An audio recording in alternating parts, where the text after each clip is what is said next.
to the lineup, Aggie Sports. This is your Aggie Classic softball preview.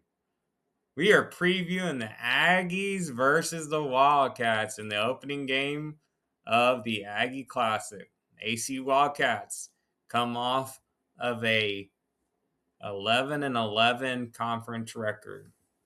Abilene Christian comes into this season opener looking to prove they can compete with a physical SEC program like Texas A&M. Under head coach Joe Coons, the Wildcats are still building, but they play hard, stay aggressive, and don't beat themselves with low effort. This is a team that relies on execution, speeds, and situational softball rather than overpowering talent. Offensively, ACU is more of a contact and pressure lineup than a home run heavy team. They look to put the ball in play, force defensive movement, and create chaos on the bases. Expect bunts, slaps, hit and runs, and runners constantly looking to take the extra base. Their speed players at the top and the bottom of the lineup are the engine. If they get on, they will test the Aggie defense immediately. Now, I believe that the Aggie defense will be ready for that. I feel like Aggie defense is the strongest part of the team. So if they want to play that game, I think they're looking at a run rule. This is not a lineup that waits around for a 3-run homer. They want singles, walks, errors, and stolen bases to stack up runs inning by inning. So if A&M's pitchers are pitching in the zone, eliminating walks and free bases, then A&M's going to be fine. In the circle, ACU typically works with multiple pitchers rather than one dominant ace. Expect a right-handed starter who relies more on mixing speeds and hitting locations than overpowering velocity. They'll try to change eye levels, work the edges, and force weak contact early in counts. You'll likely see more than one arm in this game, especially if Texas A&M starts putting traffic on the bases. Their pitching staff is built on keeping hitters off balance, not blowing it past SEC bats. So understand, A&M needs to be patiently aggressive. They need to go out hunting their pitch, but do not be afraid to hit with 2 strikes. Work the counts. Understand that these kids are going to try to just, off speed, change up, rise, drop, work extreme edges, maybe even out of the batter's box. Look at the umpire to see if he can open up the zone to keep these Aggie hitters off. So defensively, the Wildcats pride themselves on versatility. They have players who can move around the infield and outfield, allowing Coach Coons to adjust based on matchups and late game situations. So they're fundamentally sound when pressured by elite speed or power. This is where the depth and arm strength can get tested, though, for them. Now for the pros and cons. The biggest strength for ACU is their speed and their willingness to apply pressure every inning. They'll fight for 21 outs and make teams earn every play. They also bring high energy and play loose as the underdog, which can make them dangerous early if a favorite comes out flat. ACU came out overamped, I feel, not flat last year and beat them 1-0. But I think if they come out just trying to take care of business, they'll be fine. The challenge for ACU is depth and power. Against a lineup like Texas A&M's, one mistake in the zone can leave the yard quickly. And if the Aggies hitters are staying disciplined and force long innings, ACU's pitching staff can get stretched in a hurry. They don't have the same margin for error that A&M has. So bottom line for Aggie fans, ACU is scrappy, fast, and fundamentally driven. If Texas A&M controls the run game, stays clean defensively, and makes pitchers pitch, work deep into the counts, or look for their pitch early and hammer it, the talent gap should show. But if the Wildcats get runners on and start creating chaos, they can make this a game uncomfortable in a hurry. So that is your preview for A&M. All right, as we continue to preview the Aggie Softball Classic, this is again the lineup, Aggie Sports. Go ahead and like, subscribe, share, and comment your season expectations for your Lady Aggie, Texas A&M Aggie softball team. See, the Utah State Aggie softball team, they enter their showdown with Texas A&M coming off a 26-26 overall record in 25. That saw them make the Mountain West Conference tournament for the first time under Coach Todd Judge. Offensive power was one of the biggest reasons for that success. in conference. They hit 341 as a team, second only to Boise State in the conference, and featured several key bats that could still make an impact in 2026. And that's Kaya Pratt, who hit 362 with 9 home runs and 1.067 OPS. And Grace, she batted 327 with 10 homers, showing middle of the order pop that can pressure any defense. See, Utah State also returns Kayla Erickson, who, despite a 271 average, she had 9 homers and 41 RBIs. However, the Aggies' biggest concern remains in the circle. Utah State's pitching staff ranked near the bottom of the Mountain West Conference with a 6.48 ERA and the fewest strikeouts in the league, and forcing hitters to outscore the runs they gave up. I mean, Riley Pendell, the staff ace, posted a 5.02 best ERA and with 10 wins and 34 strikeouts, while Emmeline Brenka added a 5.52 ERA and a team-high 58 punch-outs. So transfers like Danae Smith and returning starter Carly Lemonresenro give depth, but all 4 primary arms finished 2025 with high ERAs, indicating work to do facing a lineup like the A&Ms. And so if Utah State can tighten command and get ahead in counts and let their veteran bats tag pitches in the zone early, they'll keep this game competitive. If not, the SEC power lineup waiting at Davis Diamond for the Aggies could turn this close game into a long night for Utah State. And that's what us Aggies are hoping they'll do. So make sure, as pitchers, you are working edges, changing speeds, and on the opposite side for A&M, they need to make sure that they're hunting pitches they like early, but not being afraid to go to 2 strikes or work a count deep to get base runners on. So there's an ability to do a little bit of both. They'll probably have a lot of change of speeds. We don't need to be chasing changeups early in the count. If she likes to strike out pitchers with that changeup, then we know with 2 strikes, sit back, drive it up the middle or opposite field. But don't be going hunting curveball and then attacking a changeup. So just making sure pitch recognition is good, and for the A&M pitching staff that they're really working the edges and changing speeds and changing eye levels against this really good Utah State Aggie offense. All right, that's the preview for the Aggies versus the Aggies.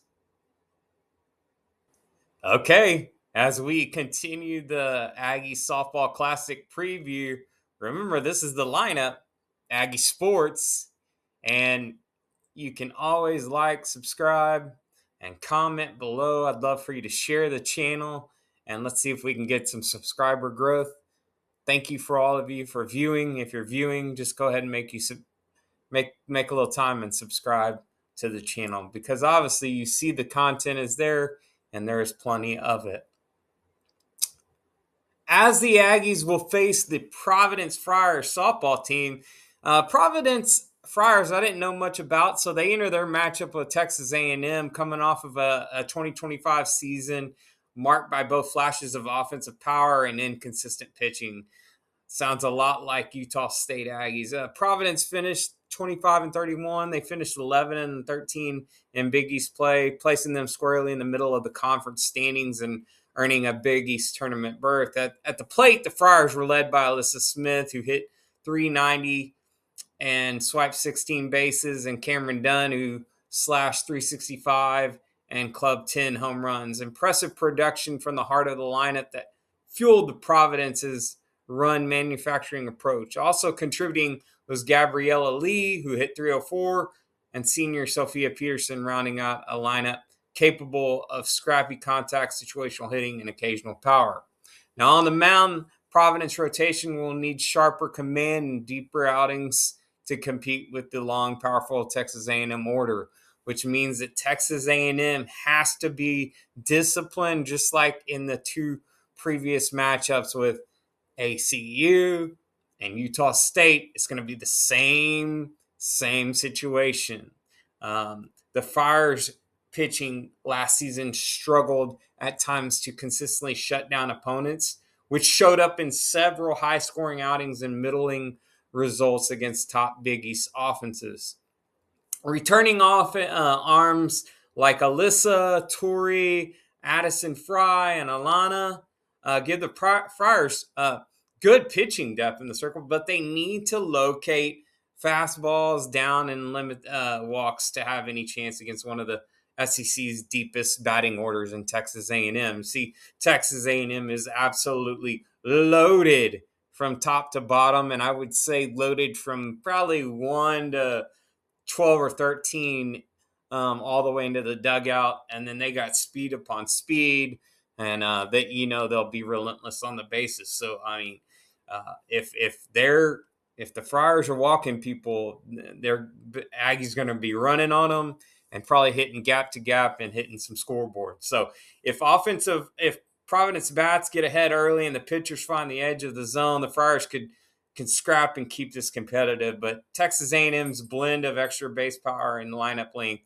at Davis Diamond will be a stern test for anybody, especially for the Friars, as they go to try to be the underdog to pull off the upset this weekend at Davis Diamond.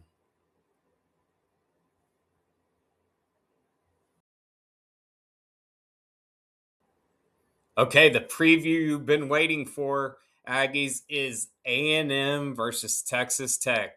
Saturday at 4:30 at Davis Diamond. This is one of the top matchups in the country and one of the best matchups of the weekend. It's also a sneak preview of what these teams will look like when they get to Clearwater, Florida, because both teams will be heading there the next weekend for Valentine's Day weekend. So let's get right into it. Texas Tech is led in offense. They're loaded. They've got top 100 players in the United States, softball, America, Division D1. All of them have these players in the top 100. They're just loaded with pitching and hitting. And so you got to start at the top with Maya Davis, their center fielder. She hit 389, 27 stolen bases. She's explosive. She can do it all. So, and then you got Desiree Spearman, who hit 430 last year. So she's an unbelievable hitter. Jasmine Burns comes from Ohio State, where she had 25 homers and batted 455. So absolutely a game changer. Taylor Pennell came over from Tennessee and had 16 home runs. And so, as you can see, they've just got a lot of weapons. Mia Williams had 19 home runs, and she came over from Florida. Michaela Garcia is a transfer, came in from UT Tyler. Logan Hallman and Lagai and Najee Kennedy and Terry, they all can provide depth, and they'll hit and be very good. What we have to understand is this lineup is rock solid, but you've got to hit your A&M's going to have to hit their pitch, hit their spots or their curves, their screws, their drops. They're all speed drops. They're all speed rises, their rises, the changes. It's just going to have to be, as Coach Ford knows this, it's going to have to be, they're going to have to be really good at mixing locations, mixing speeds, and once they find a weakness in that swing, to attack it. And that's what Coach Ford will do best. And I'm not giving any game plans here. That's not what I'm doing. But Texas Tech has a daunting lineup. It'll be fun to see. I think what you have to understand is the defense will also be on display. A&M's defense, I think, is one of the top in the nation. And so they'll have their chances against Tech to prove that they're elite defensively and to keep them off the bases. So, because I know the pitchers will be a little bit selective, some of these hitters, and make other hitters beat them. So now, as we change our outlook, we go to the circle, and just like Tech brought in power from Tennessee, Florida, and Ohio State, they also brought in an unbelievable pitcher, Caitlin Terry from UCLA. And so Terry is a classic power lefty approach. She's built around changing eye levels. Her rise is her signature weapon and pitch, especially when she gets ahead in the count. She loves to establish the lower part of the zone early with her drop. And so if you're a really good drop ball hitter, I mean, that's the one you can attack. Stealing first pitch strikes or inducing ground ball contact is what she likes to do. Once she's ahead, the game changes. That rise ball starts climbing above the hands, and that's where she gets swings and misses. Her curveball works as a setup pitch, especially backdoor to right-handed hitters. Stay on that and drive it the other way. I love the backdoor, the ability to find the gap with that backdoor curve. While her changeup shows up just enough to disrupt timing when hitters start gearing up for velocity. In key situations, Terry sequences vertically. I mean, she drop low, rise high, then expand out of the zone. With runners on, she leans more on the drop ball to induce grounders and limit extra base damage. Against power hitters, she'll challenge up with the rise more aggressively. While slapping contact hitters will see more curveballs and changeups to keep the ball off the barrel. Here's a key, Aggies. How to beat her is hitters have to resist chasing above the zone. Easier said than done. The rise looks tempting, but often finishes out of reach. The best success comes from focusing her to bring it down and make her lift the knees instead of letting her dominate up. Kennedy is a power right-handed pitcher, and she brings a lot of mix. I think if you look at her mix, it has like a 17 to 28% mix across the board. So rise, I think, is like 28%. And then her lowest is like change up at like 18.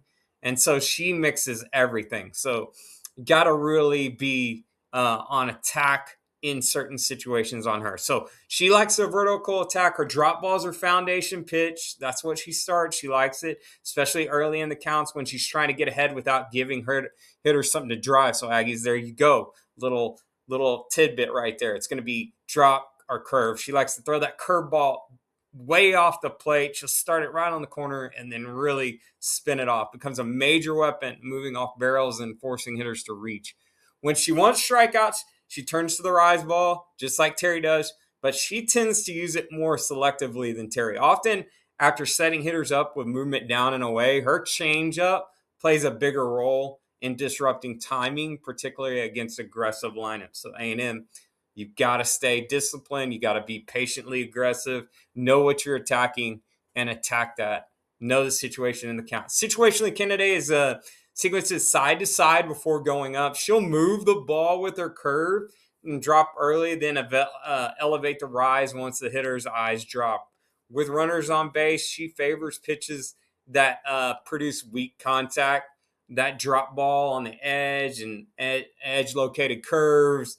And against power hitters, she avoids living in the middle and instead works the edges and up. She can climb the ladder late, loves to actually, but how to kind of get an upper hand on her, it's kind of like Terry. Patience is a key, but I like to stay aggressive, patiently aggressive. Hitters who chase the curve off the plate or roll over on the drop ball play right into her plan.